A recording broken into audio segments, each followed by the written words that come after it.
Hey everybody, my name's Zach, and today I want to talk about how to run the Call of Cthulhu scenario, the Blood Red Fez.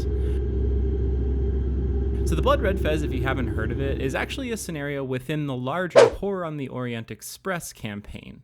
And within the campaign, it's an optional flashback scenario, but that doesn't mean you have to run the campaign to run this scenario.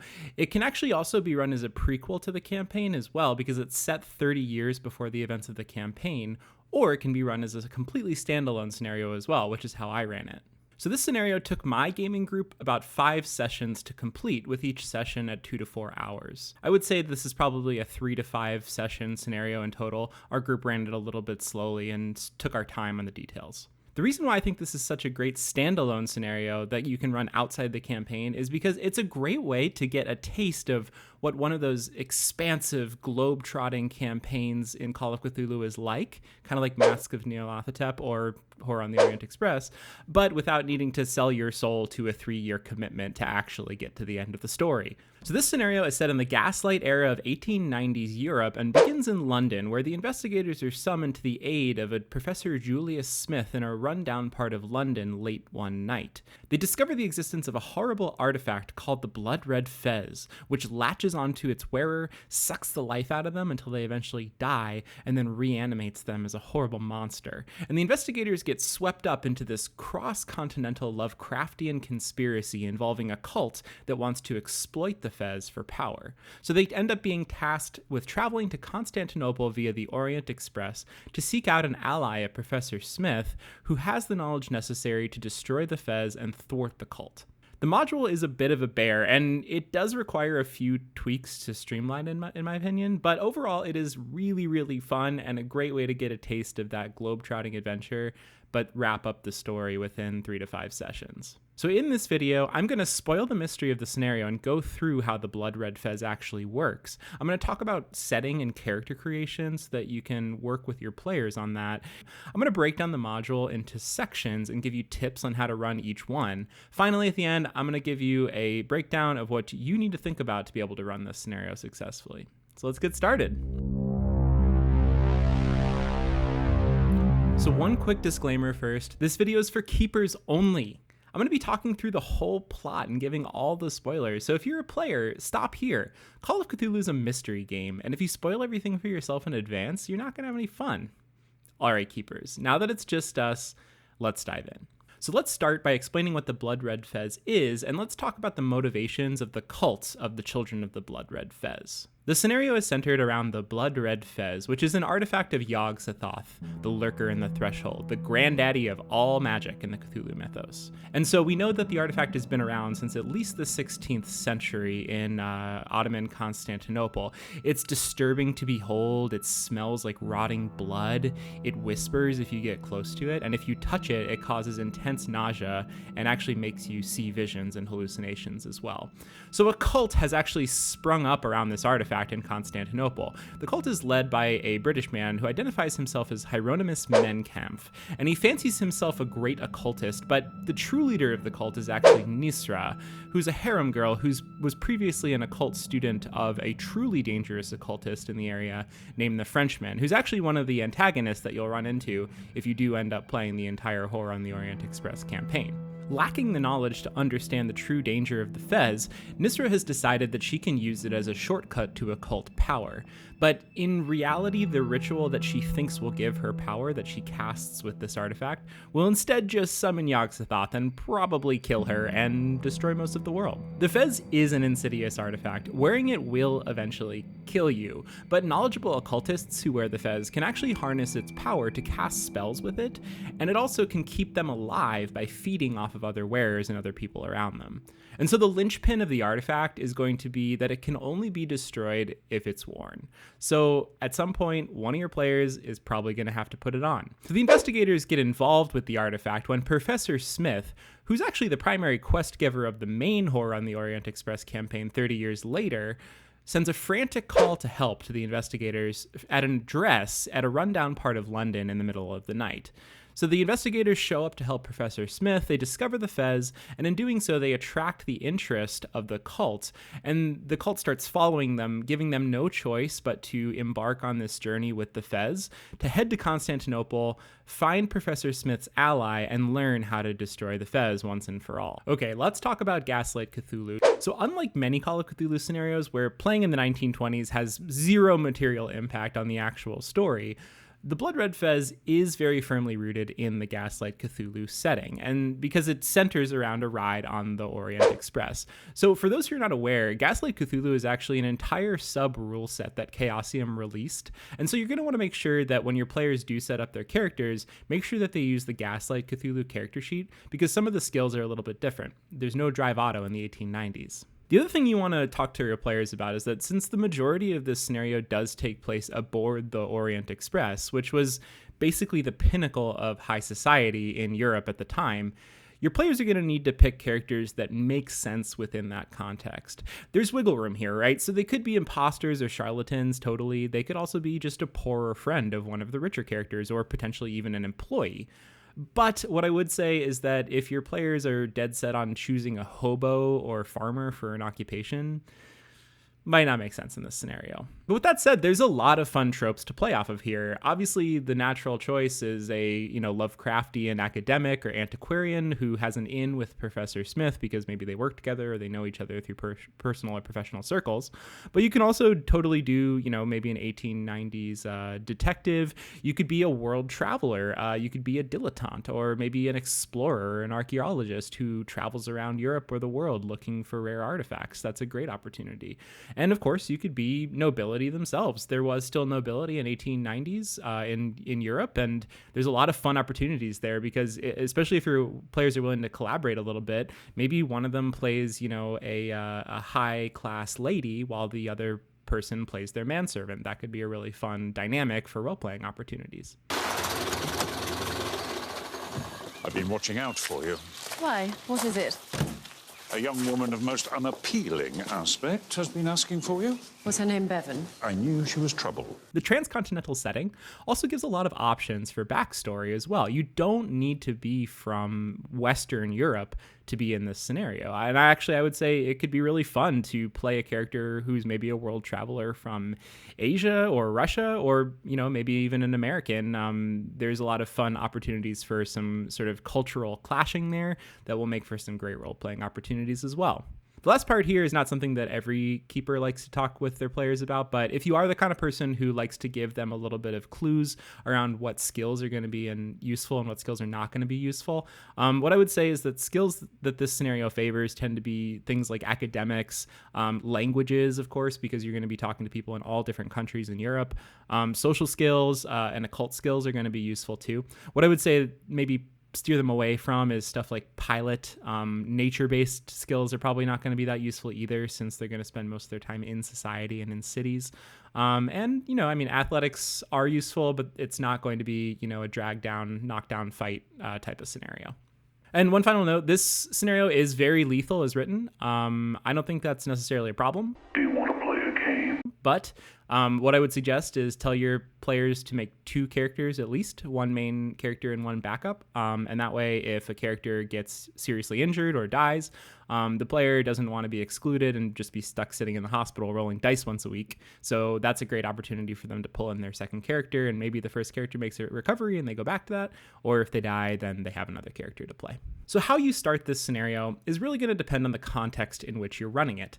If you are running it as part of the larger Horror on the Orient Express campaign, then great. The book tells you how to do it. You can just follow the book and do the flashback after giving them the journal. But if you are running this as a prequel, or if you're running it as a standalone scenario, then what I would say is I think it's a good idea to add a role-playing scene at the beginning of the scenario before they get the urgent note from Professor Julius Smith.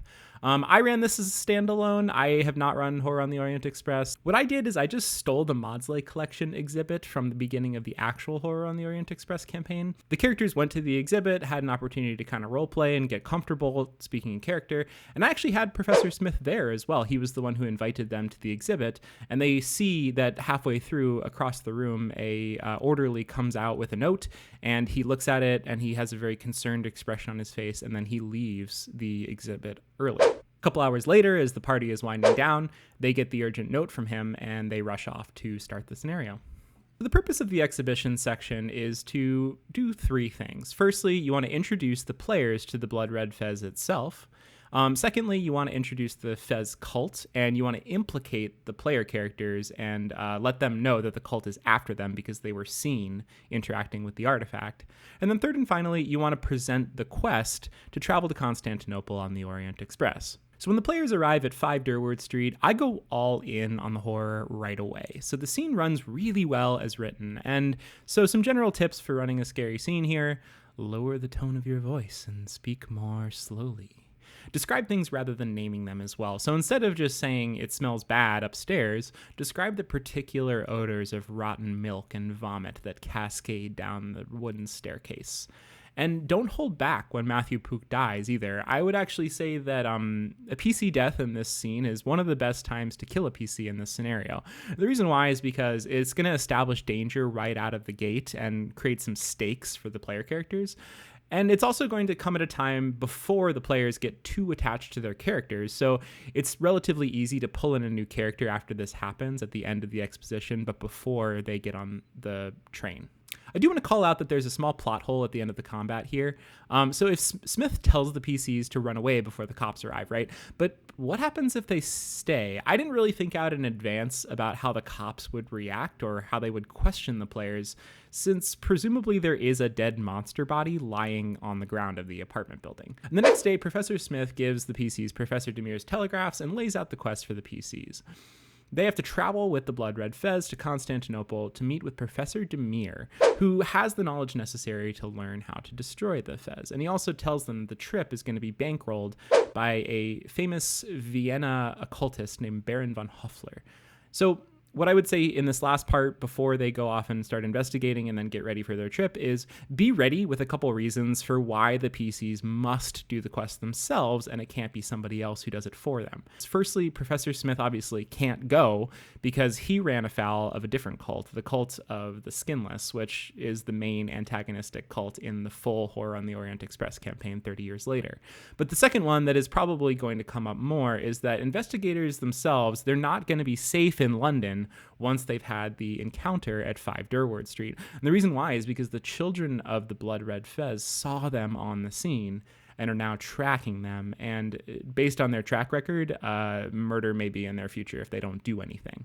So the section is complete when the PCs agree to journey to Constantinople with the Blood Red Fez along the Orient Express. So once your players have accepted the quest, they have until Wednesday to gather as much information as possible.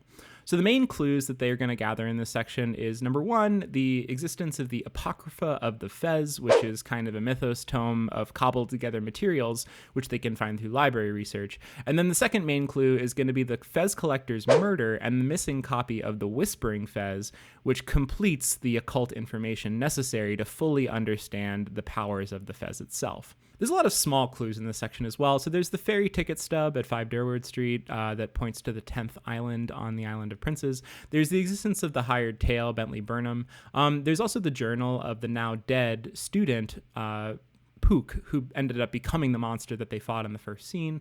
There's some info that you can find too about Professor Demir, as well as the mysterious Baron von Hoffler. And then there's also, just any general info or shopping that the characters may want to do before they begin their journey to Constantinople. This section, you just want to run freeform as a typical Call of Cthulhu investigation. Don't stress too much about the player's missing clues. Most of them are pretty much non-essential, and they'll always have an opportunity to find them later. The difference is not that they won't have the information, it's more just that once they're on the train, things are going to be more difficult for them when they missed a couple clues. It's also worth considering what you want to do if a PC receives a major wound during the fight with the servitor, because it takes a week of rest to recover. So if you run this as written and one of the PCs sustains a major wound, they're either going to need to be left behind in the hospital to recover, or they're going to have to get on the train with a major wound. One of my players did have this happen to him. I think he dropped like 1 HP. And so what I did is I just bumped out the departure from Wednesday to Saturday the next week to give him a week to recover.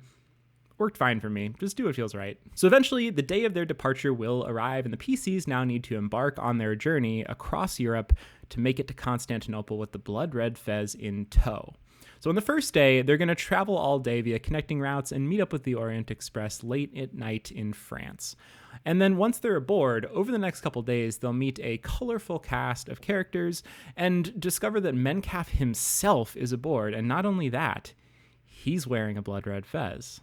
Yes, there's more than one. Big reveal. So this is a very challenging section to run. I'm just going to say it. There's a huge number of NPCs, and the Keeper is going to need to keep track of a ton of different stuff. The Keeper's going to have to portray each NPC's motivations engagingly and convincingly. You're going to have to keep track of what all the NPCs are doing when they're not interacting with the investigators, because the investigators are only a 5-minute walk down the train away from any NPC at any time. They're also going to have to keep track of Fez degeneration, of all the different wearers that are aboard the train. You're going to have to pace Metcalf's attacks on the PCs properly, because you want to sustain tension and make the final showdown with him at the end of the train ride meaningful. And you have to do all of this while revealing the complex magical properties of the Fez. So it's a lot of complexity to keep in your head all at once, and there's no real way to make it easier through prep, since the tight confines of the train mean the players can talk to any NPC about anything at any time. With all that said, my players said that this was the most fun section of the entire scenario. And what I would say to keepers who are kind of overwhelmed reading through this entire section is I cut out NPCs that don't directly add to the stories that your characters are trying to tell. It's a complex bottle episode, and there's really no way for me to give you linear instructions on how to run it. So instead, what I'd like to do is let's go over each of the 3 main interweaving plot lines that play out among the NPCs on the train. So the first and primary plot line is, of course, that Metcalf is on the train. When he's riding, he portrays himself out in the open as kind of this fool who's under the guise of being this soothsayer. But in secret, he actually has much of his cult with him. And he has the copy of the apocryphal tome, The Whispering Fez, which he stole from the Fez collector, and is trying and failing to translate it as he heads back towards Nisra in Constantinople. Metcalf has also taken captive a young married couple and has forced a Fez onto the young man's head, using the Fez to feed off of and control the young man and do experiments to see if he can learn more about the artifact. Over the course of the journey, he's also going to mount increasingly covert attacks with shadows and servitors of the Fez against the PCs. The scenario doesn't give you any guidance on how to resolve this, so Metcalf could escape, the players could miss getting the Whispering Fez as well, but on the flip side, they could totally pull some wild card and find a convincing way to use the rules to just throw Metcalf out of the train over a bridge or something like that. So when you're running this section, the trick is to focus on pacing. Build up the dread of Metcalf at unexpected moments to keep the players anxious about when he's going to strike them next. And use the other NPC plot lines as sort of B-plots to break up the main action of this part of the game. Eileen McGregor and the Myers are effectively plot hooks that are there just to pull you into this section and fight Metcalf and figure out what he's up to. And I think it's fine for those NPCs to also fall by the wayside once the PCs start investigating Metcalf, and especially once the Baron shows up and throws another wrench into the mix. So that brings us to the second main part of this section, which is dealing with Baron von Hoffler. So in Vienna, Baron von Hoffler is going to argue with his daughter on the platform in a very public way that the PCs are going to see, and then he's going to get on the train after she storms off in a huff. Of course, what you as the Keeper know is that she's also going to get on as well in disguise in hopes of sedating him before the next morning and getting him off the train and to a doctor, because investigating the Cthulhu mythos is driving him insane. So the Baron's goal on getting in the train in the first place is to get his hands on the Whispering Fez and to test the Fez by putting it on a subject, willingly or unwillingly. So my players were very engaged with this arc and loved the reveal of the Baron's daughter in disguise. I suggest leaning into this as a continuous sequence. So rather than, previously in the bottle episode, your players may be sort of flitting between different NPCs, talking to different people, trying to figure out who they are and how they fit together. I would say once the Baron gets on the train, make this a continuous story until there is a resolution. Don't bring anything else up during that time. So the best chance to force a player to wear the Fez through Baron von Hoffler is going to be to mesmerize them using that spell, and then to compel them to put on the hat. And I suggest using the daughter afterwards as a deus ex machina once the damage has been done and the Fez is stuck on a player's head.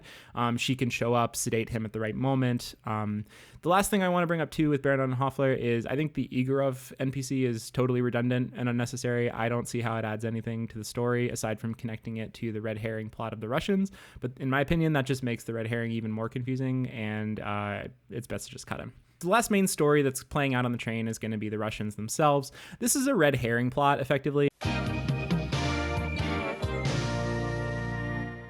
These are red herring. It's just a simple love affair between the Count and just his one of his younger cousins or something. I don't even remember exactly how they fit together.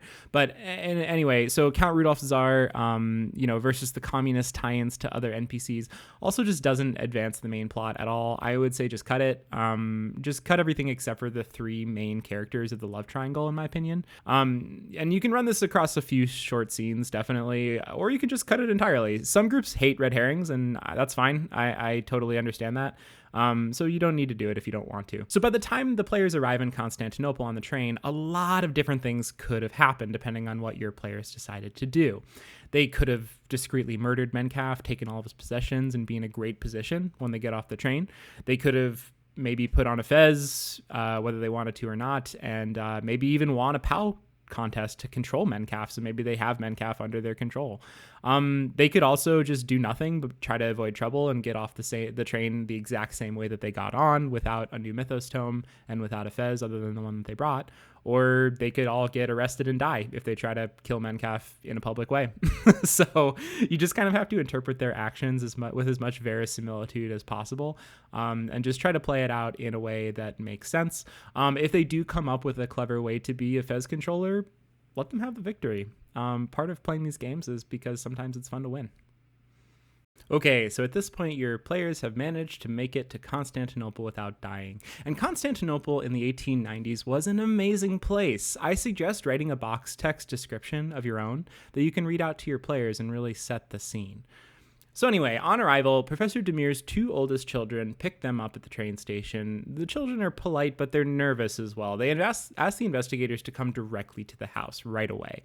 And along the way, they'll explain that their home was actually attacked last night, and the professor was wounded. So this is going to set up the last arc of the scenario, because when they arrive, they find out that, Professor Demir was stabbed, and of course his youngest son, Barlas, was kidnapped, and it was definitely the children of the Blood Red Fez who did it. The reason I said not to stress too much about what happens on the train is because no matter what, the cult is still a threat in the form of this kidnapping once they get to Constantinople. So the players could have a couple different motivations to continue to fight them once they arrive. Of course, if everything went wrong on the train, they will have a lot of motivation. One of them may be wearing a blood red fez on their head and really want to destroy it before it kills them.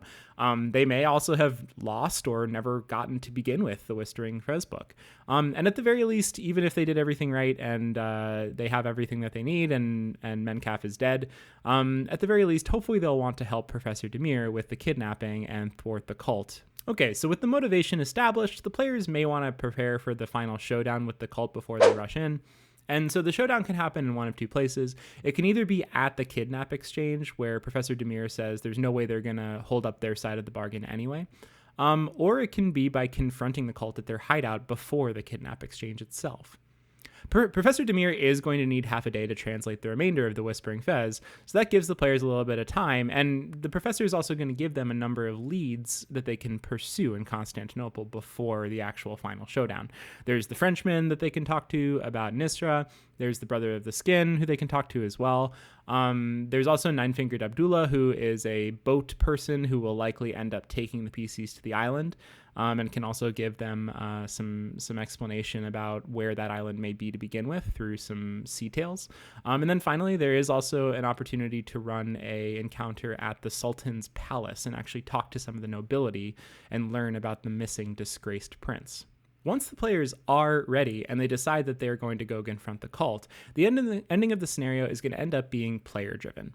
So really, please, keepers, do not try to railroad your players here. Honor their plan and play it out in a way that makes sense within the rules system and within the world that you've created. Remember Nisra's primary villain goal during this section. She wants to translate the Whispering Fez and cast the Summon Yog-Sothoth spell within.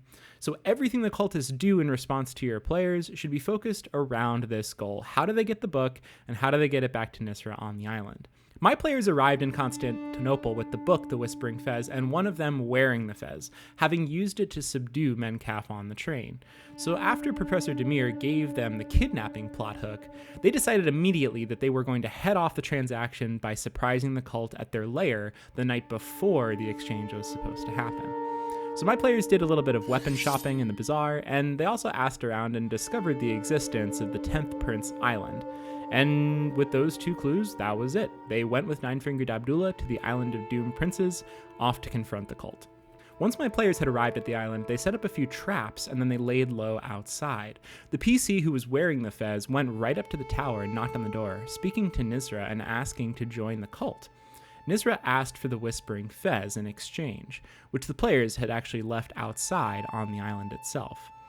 So what happened was Nisra ended up mind-controlling the Fez player to tell her where it was. The cult rushed outside to grab it, and a combat ensued that went very poorly for the players. So the party ended up being soundly defeated, and the PC who was wearing the Fez was tied up to watch the ritual. At this point, I changed the module slightly for dramatic effect. What I said was that Nisra slit the throat of Prince Ramazan and cast Summon Yog-Sothoth. The sky darkened and all the stars went out. A great roiling cloud formed over the island. Light flashed within the cloud, and then suddenly it opened up and thousands of massive wriggling tentacles reached down from the sky. And within the middle of the appendages, the players saw a massive yellow eye flit open. The Fez-wearing PC had a moment of insane insight and realized that they had one last chance right here to try and stop this horror from engulfing the world. So I let the Fez-wearing PC make a final power roll to pay a terrible cost, as I called it, to stop the ritual. The PC succeeded the power roll, so I described how their willpower overwhelmed Nisra and the other Fez-wearers who were being driven insane by the sight of Yog-Sothoth. Nisra's head exploded and the eyes of the clouds closed again. The PC's power dropped to 0. And they died. To wrap everything up, we had a small final funeral scene for the Fez-wearing PC a few weeks later, back in London.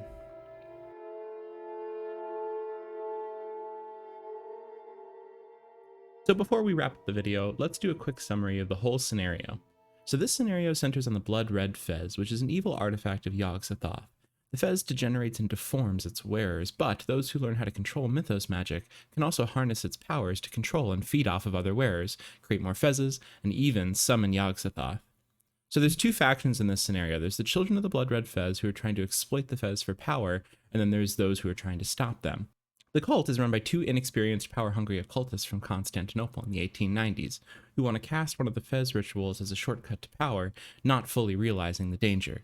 Nisra, the brains behind the cult, stays in Constantinople and kidnaps a prince which she erroneously believes is necessary for the ritual. She sends Menkaf, her Englishman lackey, to London to steal the mythos tome The Whispering Fez, which contains the instructions for the ritual. Meanwhile, Professor Demir and Professor Smith are working together to oppose the cult, and the PCs are the link that the professors need to execute their plan. Baron von Hoffler is financing the trip, but he has already been driven mad and he wants to exploit the PCs for more arcane knowledge. So the main sections of the scenario are as follows. First is the exposition at 5 Durward Street, where the players will confront the Blood Red Fez for the first time, fight the undead servitor, and be implicated in the plot. Second main section is the London Investigation, where the players have an opportunity to do a little bit of research before they get on the Orient Express and head towards Constantinople. The major clues that they'll find during this section are the Apocrypha of the Fez, which they'll get through library research, and the knowledge that there is a second mythos tome, The Whispering Fez, which was stolen from the Fez collector. The third section is going to be the journey on the Orient Express. During this section, they'll find Menkaf aboard the train and discover that the fez can multiply, and they'll also have to deal with the crazed Baron von Hoffler. At the end of the train journey, they'll make it to Constantinople, where they will discover that Professor Demir was wounded and his son was kidnapped by the cult. They'll get the Whispering Fez translated by him, and they'll do any final investigation before they confront the cult. And then finally, they'll have their showdown with the cult, where they'll confront them at either the kidnap exchange or directly at their lair. So that's the Blood Red Fez. It's a really, really fun scenario that takes about 3 to 5 sessions to run, and it's a really fun way to get a taste for that globe-trotting adventure that exists in many of the Call of Cthulhu campaigns, but without selling your soul to a 3-year contract just to get to the end of the story. It's really fun, and I think everybody should play it. So I hope this video was helpful. I'm doing my best to put out regular RPG content on this channel, so be sure to subscribe if you don't want to miss anything coming down the pipe.